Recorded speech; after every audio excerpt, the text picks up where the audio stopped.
Saint Teresa of Calcutta may be the most beloved of modern saints. During her long life, Mother Teresa was revered as a living saint as she served the poorest of the poor around the world. As a result, most people, even those who knew her well, assumed that she had a rich and satisfying prayer life. But not long after her death, the world discovered something shocking. For the last 50 or so years of her life, Mother Teresa felt a profound sense of distance from God. That is, she didn't feel the presence of God in her interior life. It was a source of great suffering and confusion for her.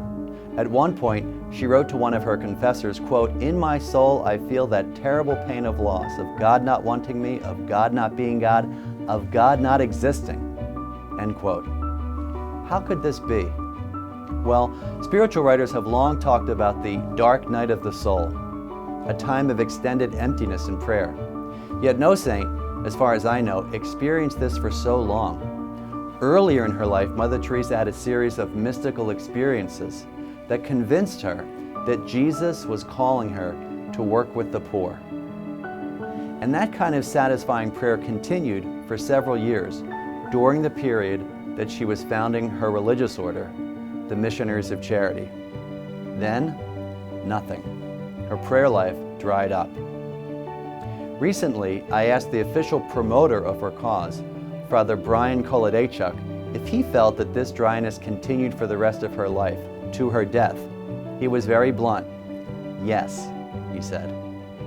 In time, with the help of her spiritual director, Mother Teresa came to see this dark night as a further invitation to union with Jesus Christ, who felt abandoned on the cross himself, and with the poor, who feel abandoned every day. This helped Mother Teresa find meaning in this darkness, in this dark night. Let me suggest 3 spiritual lessons to draw from her experience.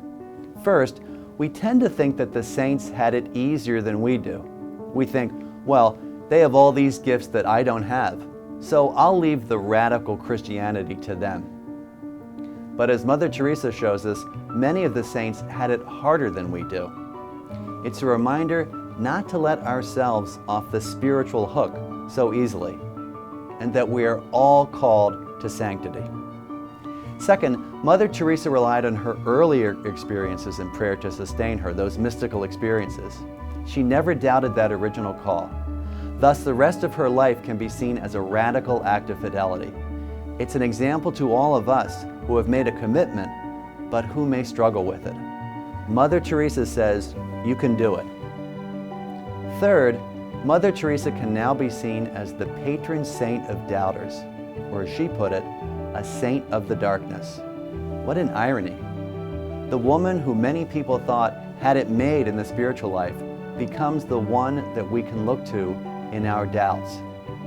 For all those who struggle with their faith, you now have another role model and advocate in heaven, a faithful woman who struggled with her faith, while at the same time loving and serving the God whom she sought in utter darkness.